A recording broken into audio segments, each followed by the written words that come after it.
welcome everyone to our second Office of Diversity and Community Health Equity podcast. We are celebrating Disability Pride Month for July. And with me today, I'm Jolie Holloman-Duget, the Director of Diversity and Inclusion at UI Health.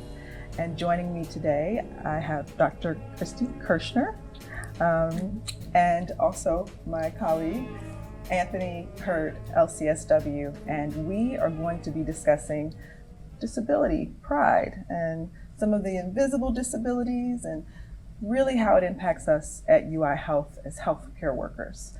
But first, I'd love to give a moment for you both to introduce yourselves.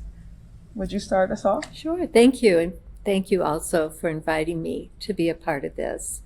So my name's Kristi Kirschner. I'm a physical medicine and rehabilitation doctor. I've been doing this work for about 35 years. Very passionate about disability and inclusion in the healthcare setting. I also have a background in clinical ethics and work on creating curriculum for our College of Medicine health science students. So again, I'm thrilled to be here. Thank you. Hi, I'm Anthony Heard, Director of Care Coordination here at UI Health, and I've had a few things that people would call disabilities. I've had type 1 diabetes for 30 years, and I have ADHD, and just want to say we're very happy to have people like you and Dr. Kristi working on this for our community. Thank you, Anthony, and thank you for being willing to come on board today, because we've been having a lot of conversation around as healthcare professionals living with a disability, and I kept thinking we need to talk about this and have it where others can hear and give feedback and also learn resources. So I'm really excited for the three of us to have this conversation. So let's back up into some background pieces. So we were talking about this earlier too, that, disability pride is based on when ADA? Yeah, the ADA passed in 1990, Yeah. and I was just a brand new attending physician in 1990, working on a spinal cord injury unit at the Rehabilitation Institute of Chicago, and I was so excited. I thought the ADA is going to change the world. The ADA is going to fix all these problems with disability access, particularly in healthcare, and I have to say it's been a little disappointing that it hasn't. It's done a lot of things, many good things, but we're still far from the vision of full inclusion for people with disabilities. So disability pride kind of was an outgrowth of an opportunity to be able to celebrate during the month that the ADA was passed. I think it was July 20th, 1990. Disability pride also is really interesting because we talk about language with disability, person first language being, I'm a person with a disability, whereas disability pride says, I'm disabled and proud. Sometimes it's a core component of my identity. So it's a topic of conversation, and it's a celebration for many people who self-identify as having disabilities and being able to come together. We often talk about the value of inclusion at UI Health, Mm-hmm. and during our cultural heritage months, and we celebrate the diversity. So I agree with you that disability pride and embracing that it's on the other side of the spectrum of not just tolerating or sharing, but it's celebrated. Mm-hmm. What have you found as the most kind of, I won't say disappointing, but challenge that we still have over these years from 1990 to now? What's the most particularly, disappointing challenge that we still face that you would have hoped we'd overcome by now? I think we haven't really adopted a broader view of disability beyond the medical model. So the medical model is disability resides in the body. It's individual. The goal of medicine is to cure, to fix, to prevent disability. And the agents of change are always the professionals. I have to give a call out to our Department of Disability and Human Development here, which has embraced the social model of disability as an alternative view. Disability is part of being human. It's not necessarily positive, negative, neutral. It's part of being human, and it's interactional. So people can be disabled by their environment.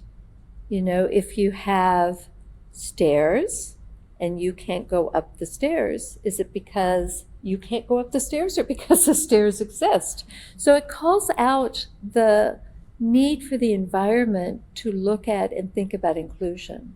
How do we create an environment? How do we create policies and procedures to be inclusive and to plan for disability, as opposed to thinking of it as something that's bad that we need to try to fix or hide? So social model of disability says, you know, the experts are the people who live with disability.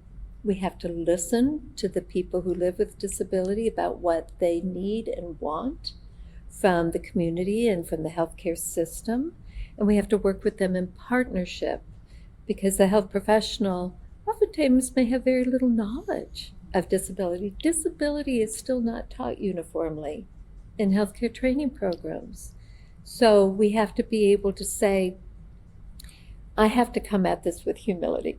I need to learn about what it's like to be you. I need to learn about what your needs are and how you want to work together in partnership. If I don't know something, I need to be okay saying I don't know that, but I'll help you find out. So I think the sadness, going back to your original question, is that we really haven't moved as far along away from the medical model to a more inclusive model. Now, I think the social model is also a caricature of sorts. Many people live with disabilities where the body is very central. If you live with chronic pain, you know, you live with fatigue, these are issues of the body. Nothing I do in the environment is necessarily going to mitigate that. So we have to have what would be called a biopsychosocial model in terms of the way we look at disability. And I've got colleagues who also talk about the biopsychosocial ecological model, because that brings the environment in. Even though you're disappointed, you're mentioning these things that, these frameworks that have shifted and changed. And so we have some hope, especially with the word partnerships in there, as we partner and collaborate, kind of break out of our silos in these healthcare settings.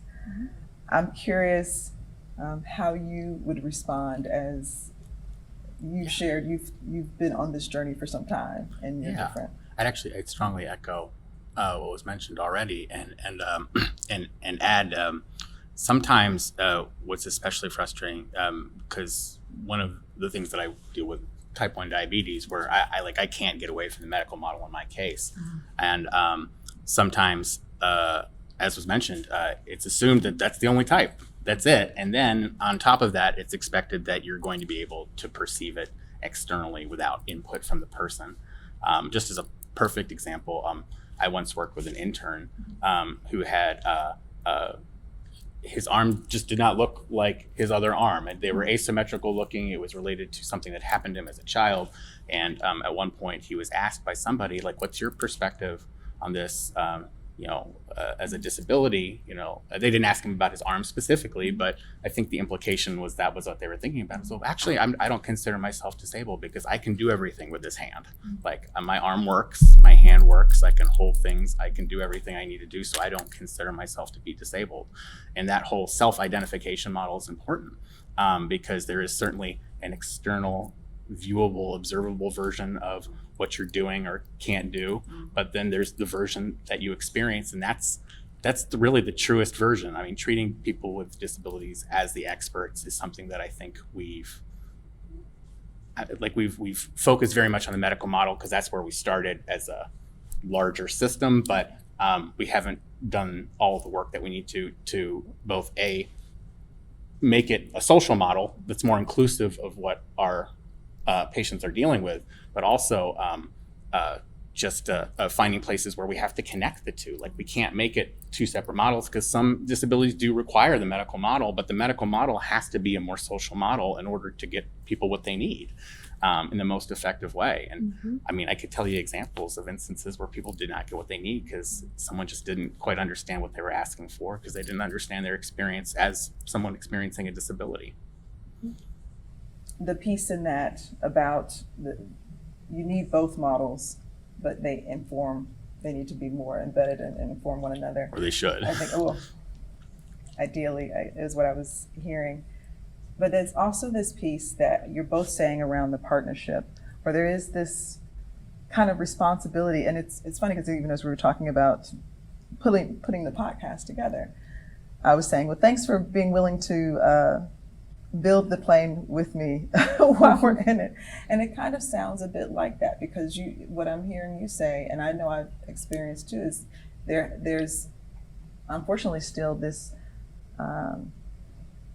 need and expectation for those living with a disability for us to then share and we have to really be advocates and be leading a lot of that charge when we are also needing, and in vulnerable places sometimes, needing more care, especially as healthcare workers.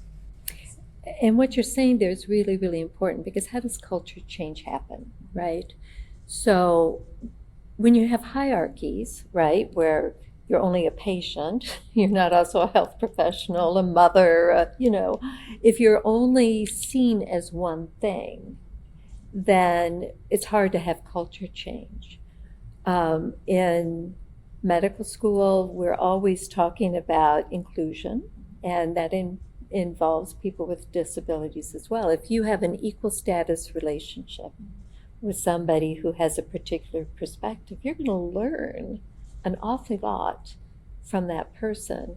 So I think also challenging ourselves to think about inclusion in the workforce, as well as how we try to make our patients comfortable in our settings, is incredibly important.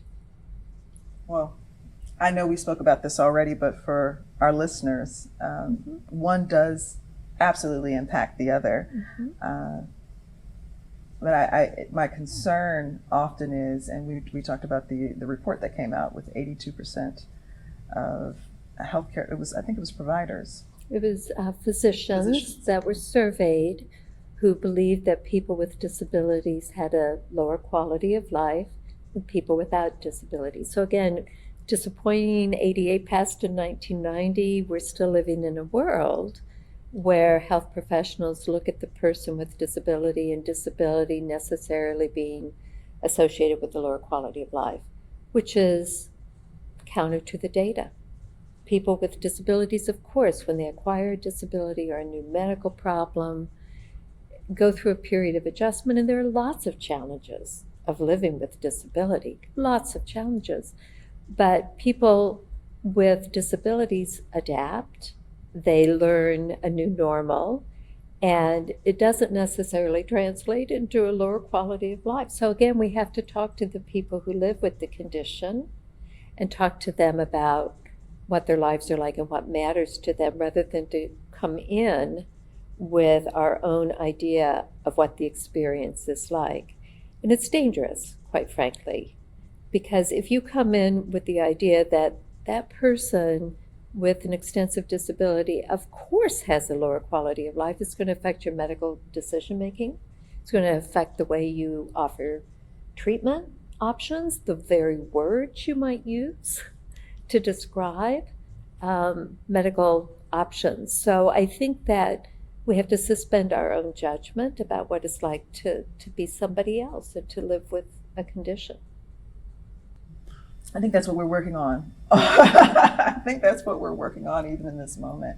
And I agree with you. I think when I heard that about that study that 2 years ago, I also immediately thought of, what about the people who are working right next to them, who are living with a disability? And then we're already, culture is practices, policies, procedures. Right. So how are we setting ourselves up in the healthcare space especially post-COVID, right? To have those practices and policies in place. Have you seen anything, have you experienced anything that makes you hopeful? Yeah, I would say so. Little things, providers, medical staff, nurses, everyone in the health system is generally open to hearing these types of things, but that doesn't automatically mean that they are no longer coming from a place of ignorance, which is sometimes simply what it is. I mean, those 82% of doctors, I'm just guessing, don't have something that they think of as a disability. It's not malicious on their part, but it is something that we really have to address, that you just can't make those assumptions about where your patient is coming from. Just as an example, I have ADHD, and believe me when I tell you, it never goes away. It's never easy. I would not say it made my life more unhappy, but I'd say when I got diagnosed or when I had a stressful period that exacerbated my symptoms and my disability in that instance, it's definitely been noticeable. But I would agree that that doesn't feel accurate to my experience either. It's not like automatically this, now you're this. That's just not how it works. That's right. And then if you again look at flexibility in the environment, there's something called universal design. Let's try to develop a world that is flexible and meets the needs of the greatest number of people. So if the world is set up in such a way which recognizes that people learn differently, physically move differently, have different sensory functions, then it can help decrease that stress of living in an environment which tells you that you don't belong. I learned, I'm going to use the name of a colleague who I've learned a tremendous amount from here at University of Illinois, Dr. Carol Gill. She's a psychologist and emeritus professor now in the Department of Disability and Human Development. But the idea that disability burnout is a real thing, that people get tired of fighting barriers, trying to get access, trying to get transportation, And I think that if we really adopted the mindset of inclusion and building this environment which acknowledged that people have all these different needs, it would help decrease that sense of being different, alien, and living with that chronic stress. It's still going to be a reality of life, right? But the way people are treated matters tremendously. We use that language in diabetes too, diabetes burnout. And I got to tell you, the longer I'm around, the longer it feels like chronic illness and disability have a lot of similar challenges that we're really working with, because chronic illness is very much the same thing. Some of our disabilities are connected to chronic illnesses, some of them are not, but you have to do it every day. You have to deal with that. Disability doesn't just go away. If you're having a good day, you've learned how to deal with it, and the way that you deal with it that works for you. If you're having a good day, it's not automatic. And again, if you're in a space, in an environment where there's some understanding towards that versus you're coping, when we feel as if we have to cope on our own, it's a lot harder. And I keep coming back to, because again, most of our listeners are staff and employees at UI Health. So I keep coming back to, as healthcare workers, what makes it so difficult for us? And I'm speaking for myself too. Why the challenge in healthcare, where we work to serve and heal others and make sure that they're well? Why the challenge with ourselves? I think that going back to what people are taught in their training programs, I think there is a lack of training about disability. There's a lack of contact with people with disabilities in training programs, and then we're taught the medical model. So we sort of reinforce certain ideas, and we're hierarchical. Health professions tend to be hierarchical, in terms of where the power and the control and the resources and the finances are.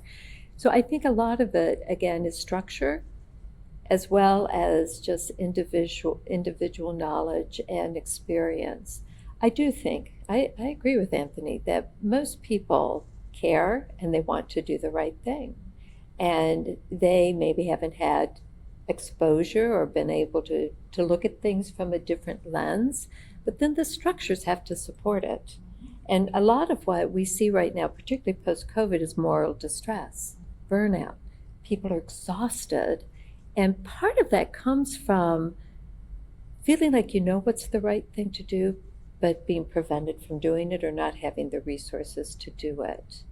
So you may have a patient that comes into your clinic and they're a wheelchair user, and you know that they need to get on that exam table to really properly care for them, but the table's too high. There's not staff available who know how to use the lift, or maybe there's not even a lift available. You as the health professional also know it's going to take more time. So if you haven't set the appointment up for success, you're going to feel moral distress. Happens with interpreter services. You come into a clinic and you've got a person who's deaf and wants a sign language interpreter, and it wasn't asked or set up prior to the appointment. And it's impossible to deliver adequate health care if you can't communicate well with your patient. So I think that these are issues where we need the structures to also help us to ask the right questions when you're scheduling the appointment. What accommodations do you need? Do you need extra time? Be able to have, disability in the medical record. This is new and this is big because we've never collected data on disability before in the EMR or the healthcare system. It's going to happen in the next year or two, where we ask disability screening questions similar to the American Community Survey, the census survey, and we'll be able to actually flag in the chart if somebody's a wheelchair user or they're deaf, and accommodations. Now think about how much that's going to help the bedside clinician to know that we're beginning to get some infrastructure support. I mean, to echo that, because 100%, lots of people would like to consider themselves disability advocates, may consider themselves and may not meet the criteria that we're thinking of in this case. And we have to have those structures. It has to be more than just a training that happened this year because we were having a really good disability month this year. It has to be repeated. It has to be recurring. And it's not because, it's really just because of the reason we talked about before, that if you don't experience it, it's easy to forget. It's not, you're not trying to forget what your patient needs, but it's easy to forget if you're seeing a lot of different patients. And I guess I'm making it a little bit about the medical model again, but speaking from that perspective, we really have to put the structures in place. The training has to be regular. It has to be available in multiple. Honestly, it has to be disability friendly in the same way, and as much as it has to be available in different ways for different people who learn differently. And one thing that always strikes me about accommodations that we are usually making is that a lot of times these are things that make it easier for everyone to access. And literacy is not a disability, but it's certainly a functional impairment in some ways. One issue that we have with our patient education sometimes is that 52% of people read at the 5th grade reading level or below. And so you'll be talking to a provider or a team about their education, and maybe could you make the words a little bit easier to read? And the thing that I usually say during those meetings is like, it makes it easier for me with a master's degree to read it too when I'm stressed out. Like, it's easier for everyone if you make it more accessible. It's more people in general can access. It's another one of those examples where doing the right thing for a group makes it better for everyone. It's just like, sometimes that's the part I can't wrap my head around. It's like, this would make it so much better if we could do this in a more structured way. And it's really what we need to do. Mm-hmm. And that's true. It does make it better for everyone, versus thinking of it as something outside. I'm also hearing you say something that I'm often saying also, which is we need to embed the practice or embed the expectation.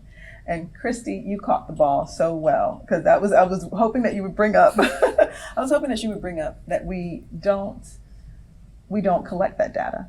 Mm-hmm.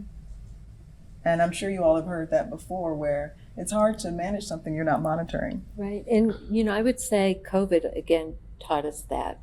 We were able to begin to identify health disparities with the African American population, and we were able to begin to collect data on people who were in nursing home settings, but we didn't have disability data per se. So we're still trying to extrapolate, what was the full scope of impact of COVID on people with disabilities.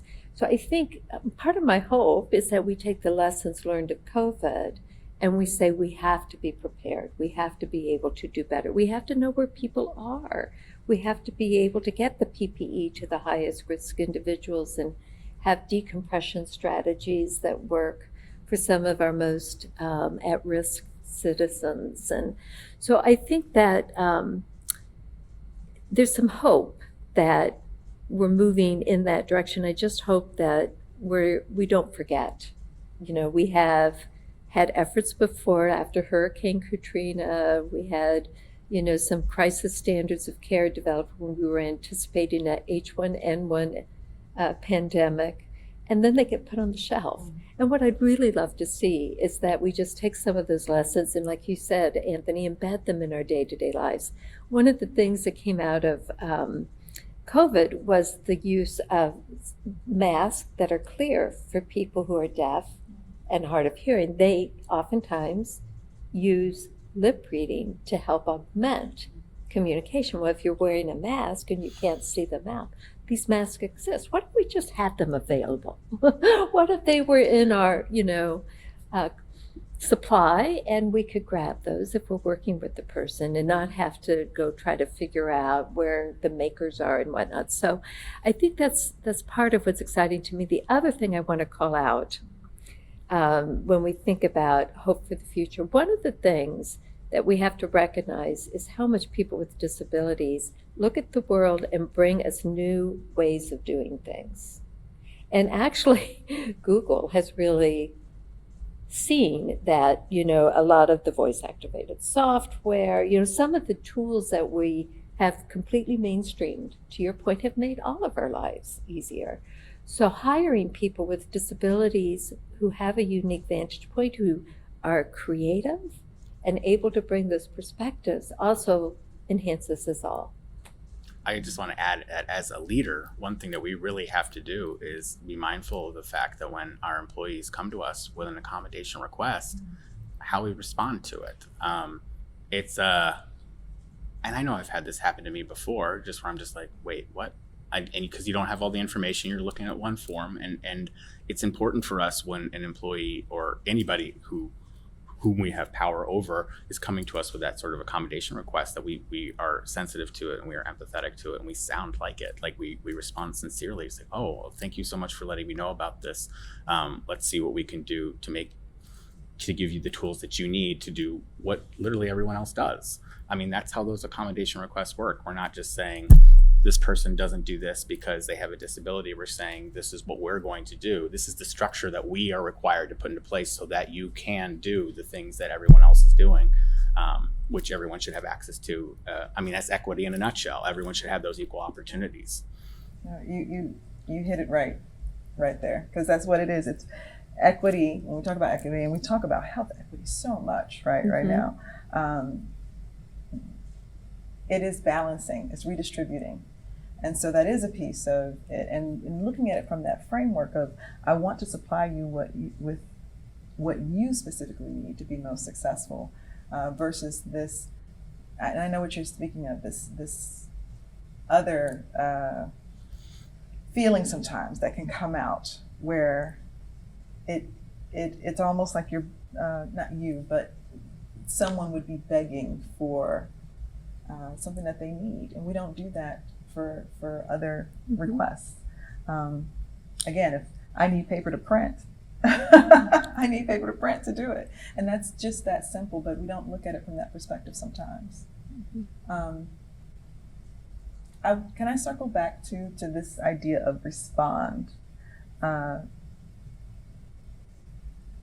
think one of the things that I keep hearing when we talk about not just Disability Month, but some of the other months and some of the other pieces around inclusion and inclusive practices is people want to, like you said, people want to do the right thing, and you agreed, but how do we give people the ability to respond and to do the right thing, especially with one another and colleagues? I hear the power imbalance piece, but I mean just day to day, what does it look like to be an ally? What does it look like to teach someone? We talked about the structure piece. Yes, structurally we know there's some system pieces, but what can someone do who's listening? How can they be more responsive and have the ability to respond in those type of instances? I think it has come from the top. I'll tell you, in a healthcare system, I think your leadership have to signal to everyone that this is important to us, and we're going to create those mechanisms, those policies, those procedures. We're going to figure out how to give you those tools, and then do the training and hold people accountable, right? I think if it's not going to happen in a healthcare institution from the ground up, I think it's going to have to come from the top down. I'd agree. I agree with that. And part of the coming from the top down is making sure that people who are not at the top have access to the training and the knowledge that they need, have access to the support that they need, have access to ongoing support as they encounter situations that they're aware of. One thing that's particularly difficult, or has been difficult, with disability tracking too, is that it is fractured because a lot of the definitions came from the medical model. They're very tightly defined at this diagnosis, and then people will say, well, can we just look for that diagnosis? Well, no, because of the reasons we just talked about. Not everyone with that diagnosis has that experience of that diagnosis, and that's what's made it particularly challenging. Is the health system and the medical system were not built as I mean, I'm literally just circling back, but we're not built to measure them in this way. And maybe we should unpack this just a little bit, because disability, we're talking about as a single thing. It's not, right? Mm-hmm. So we have many, many different types of disabilities. And you can think about people who were born with their disabilities, people who have genetic disabilities, people who acquire them, people who have static disabilities. You know, a person with spinal cord injury acquires their disability, or traumatic brain injury.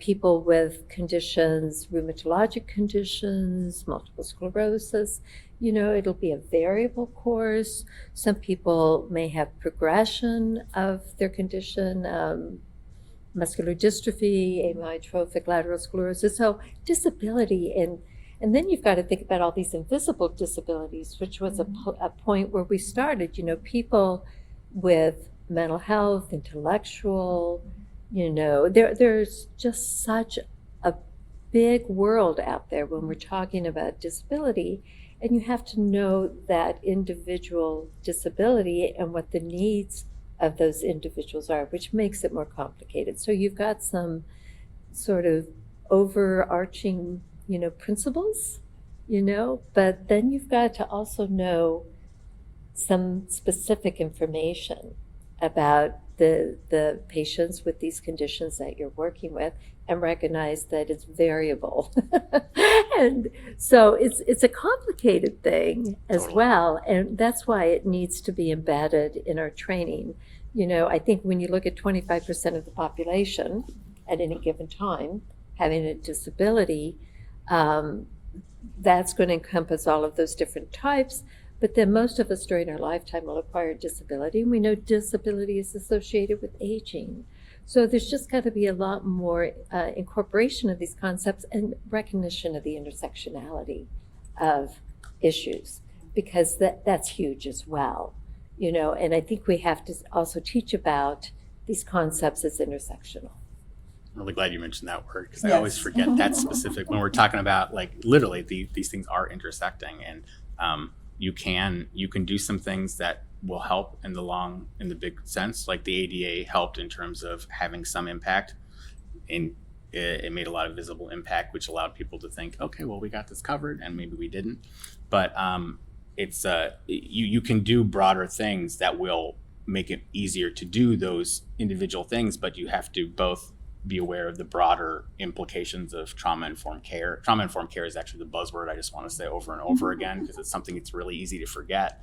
And the techniques that you would use in trauma-informed care, like being aware of how someone might be feeling and knowing ways to ask about it without saying, by the way, is that thing over here there that I'm assuming is the thing? No, you have to be a little bit more open-ended. You have to give them the opportunity, but also not make people feel pressure to disclose if they're not ready to disclose, because that's an important thing too. Not all of us with disabilities are comfortable disclosing to anyone and everyone for both anxiety related and perfectly valid reasons. And I can only imagine what else. Those are just my two examples for myself. If you don't mind me jumping in to build on that, because I think people with disabilities have often been traumatized by the healthcare system.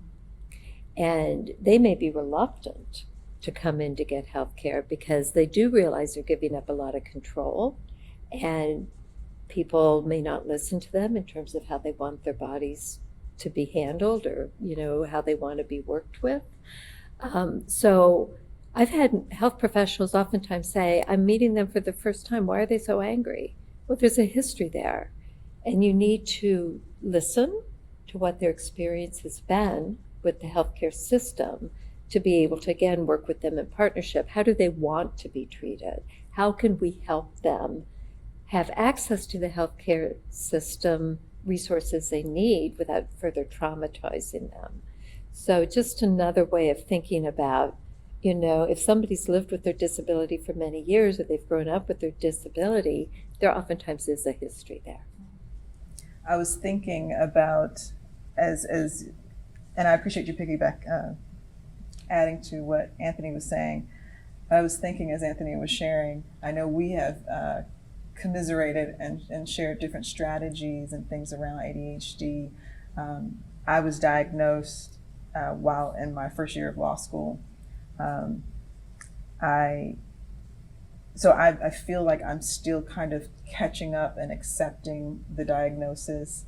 Culturally, when we talk about the intersectionality, the challenges of already being a Black woman working in this field. I mean, it was like winning a different type of lottery. So this has been the first time, even though I've worked in a lot of different healthcare settings, that I've disclosed to a colleague and to my supervisor. And so I keep asking that why 5 times with you all, because I do think I'm going to challenge. I usually don't challenge much, but I'm going to challenge that. I do think we have seen shifts when people move the needle. We just experienced that with George Floyd, the murder of George Floyd, and that people made the demand, that shift with people made the demand on leaders. And now we also need to make it more sustainable and accountable. But I say that to say that I have a real buy-in about how do we do that day to day, because I do think when we talk, also, I'm just going to add this one other thing about burnout. There was a recent study out of Canada, I believe, that said burnout for most professionals is attributed to 2 things: having a very high expectation of what you're supposed to produce, but having low control, feeling that there's low control.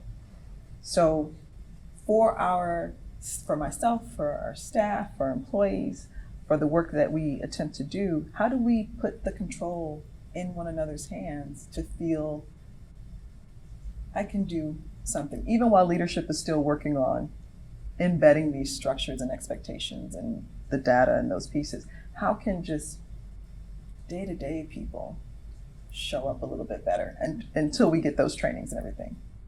I know you mentioned 2 really easy ones at the very beginning, or listening to your patient, trying to not make assumptions based on what you're seeing, and make sure that you listen. That's a big one. So little things like active listening techniques.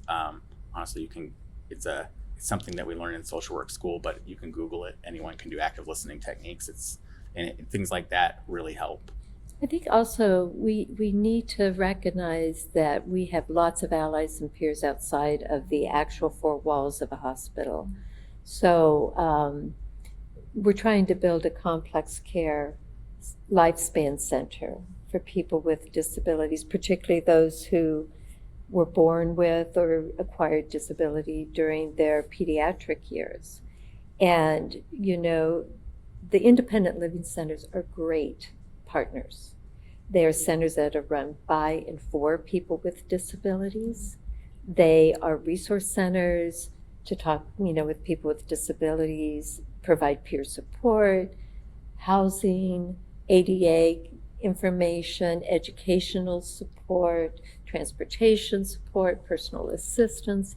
I think using our community partners, I was taught many years ago, you educate, advocate, litigate.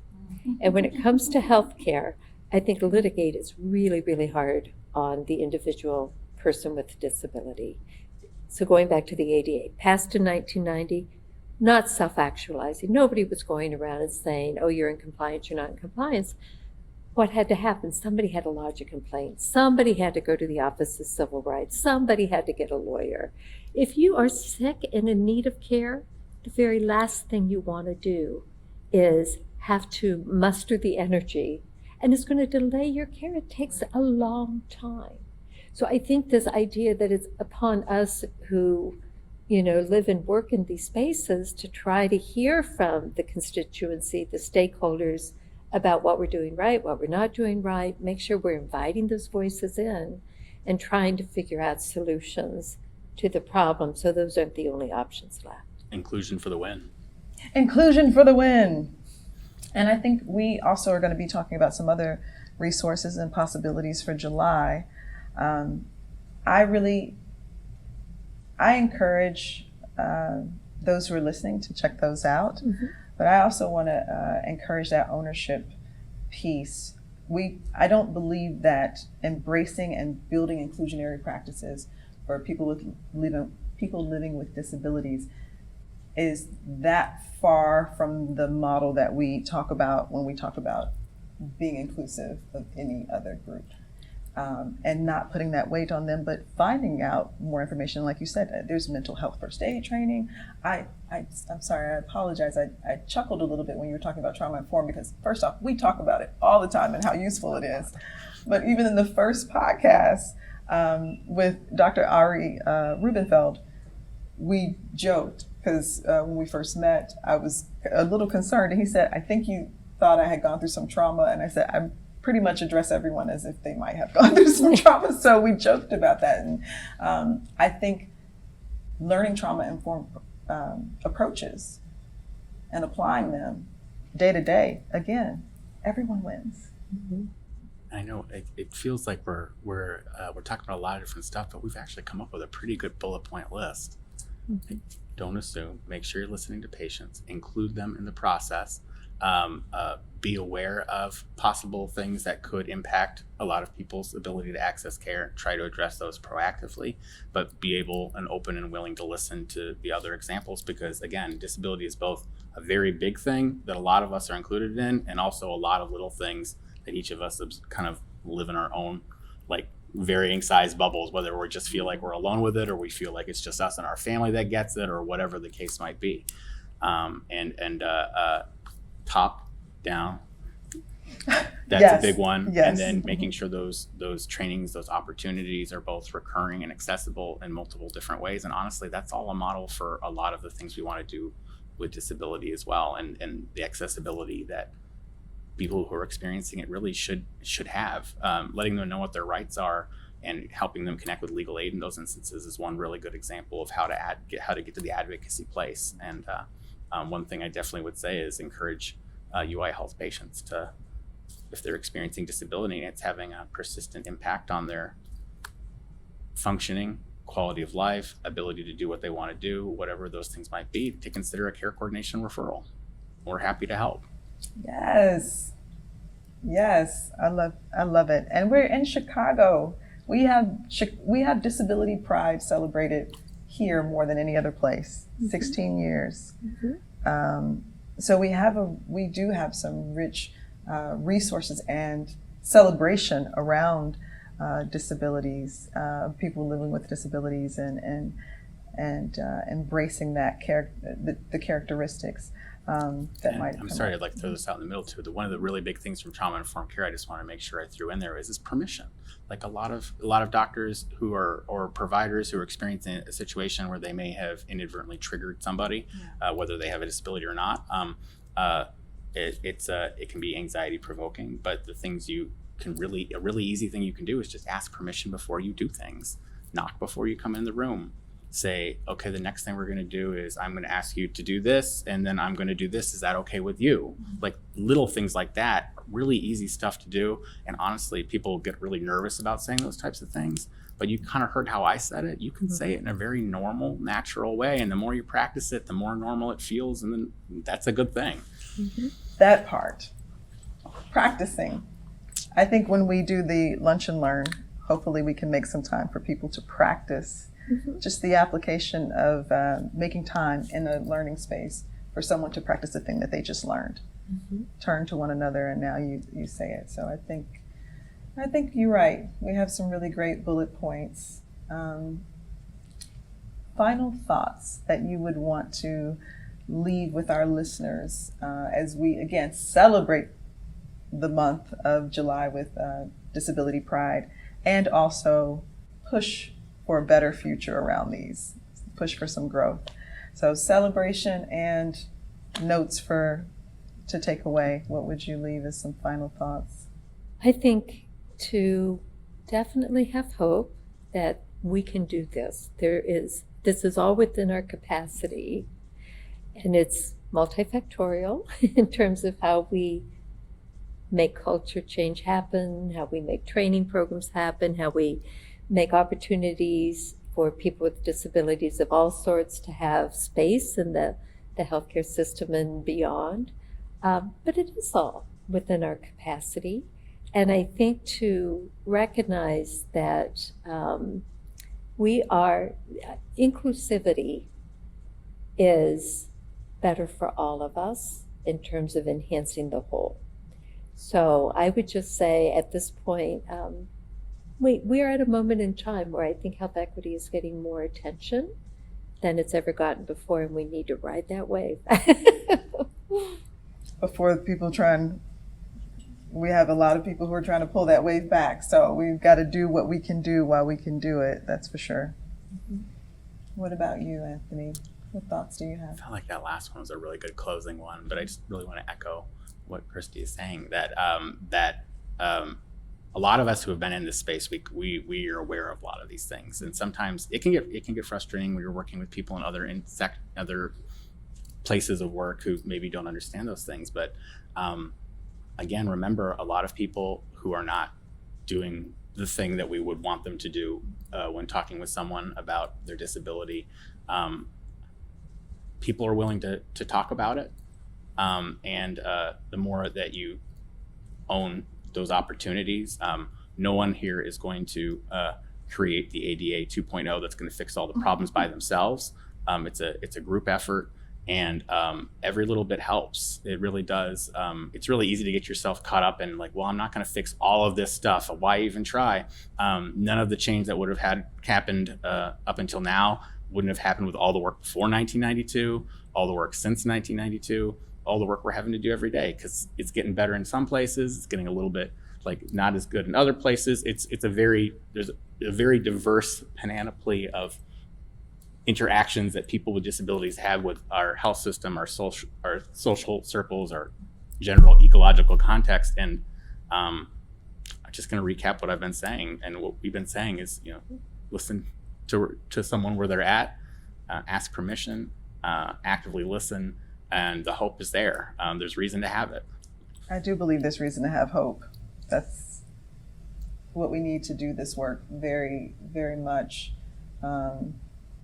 need to keep our eye on the idea that things can change. And we're part of that, though, that ownership. Things can change when we take that ownership and we feel that we have the power and we have the ability to respond and we have the knowledge.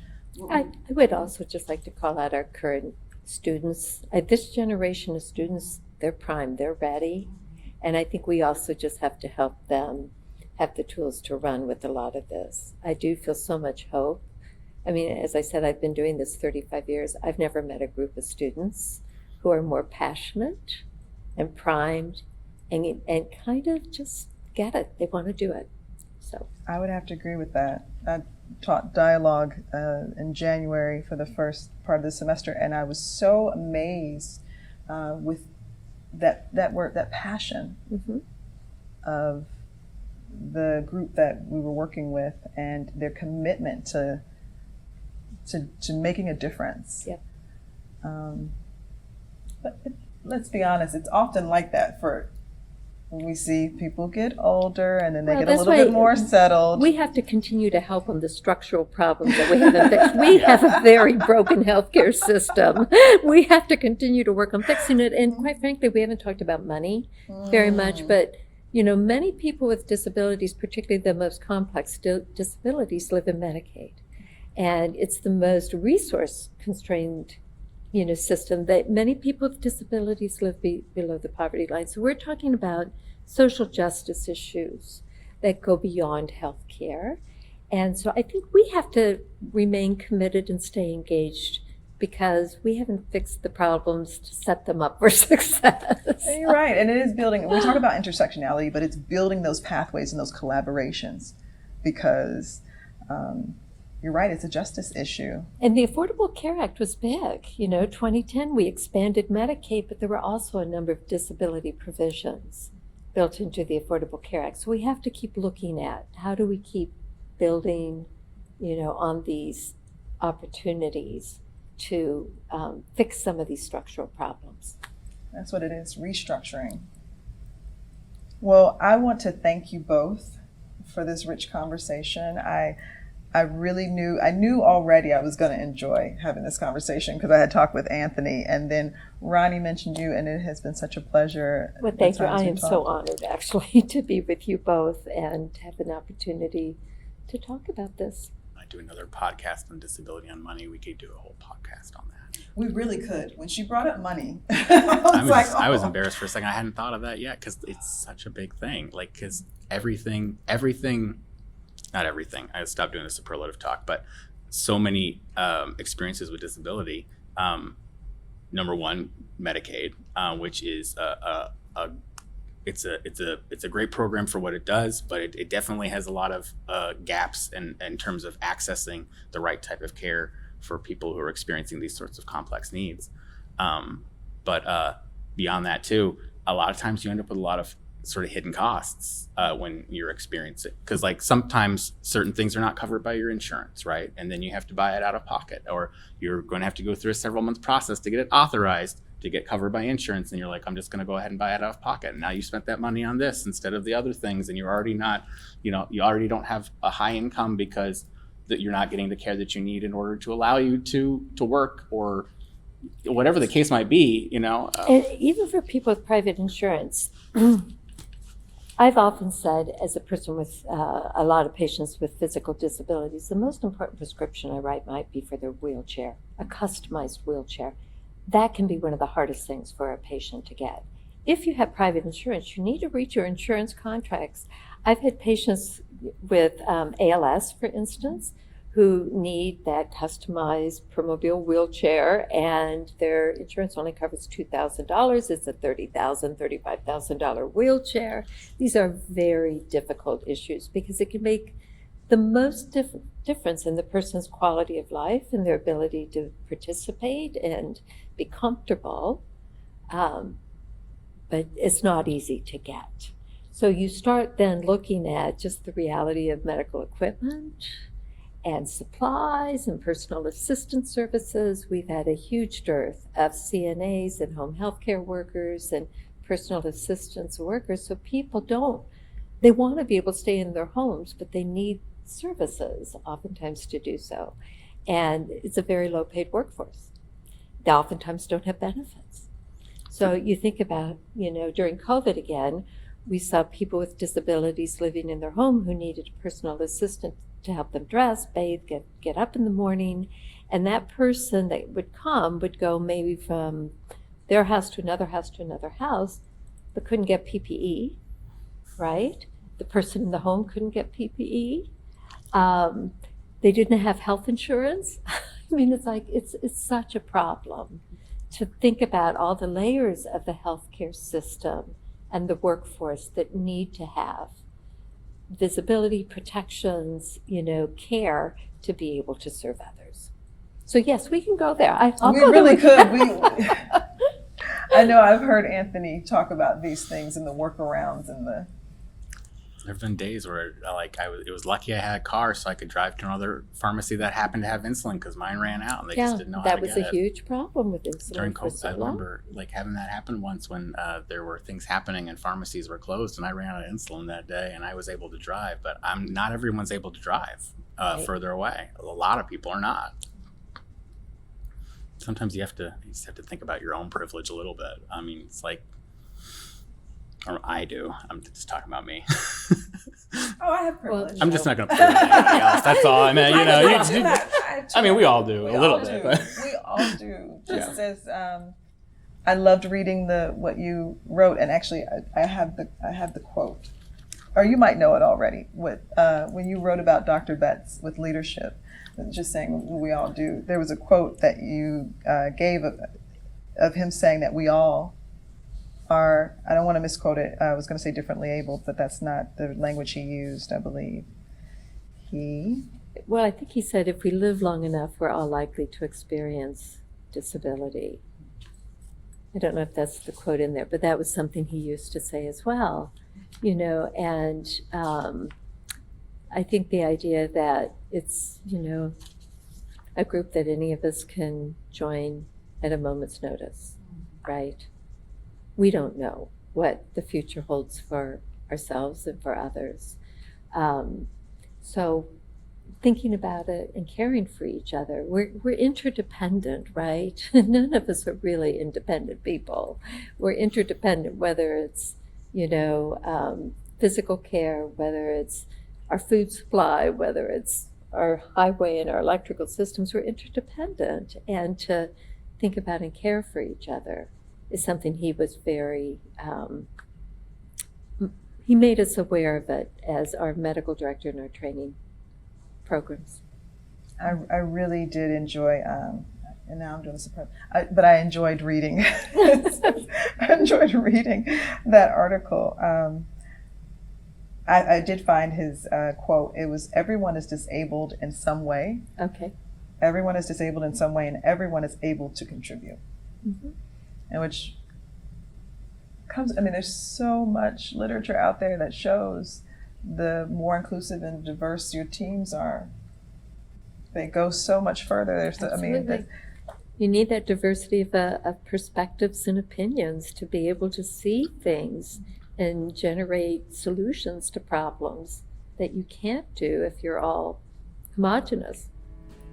Well, I appreciate you both. Again, I want to give kudos to the creative design services here at UIC, also who helped to make this podcast possible.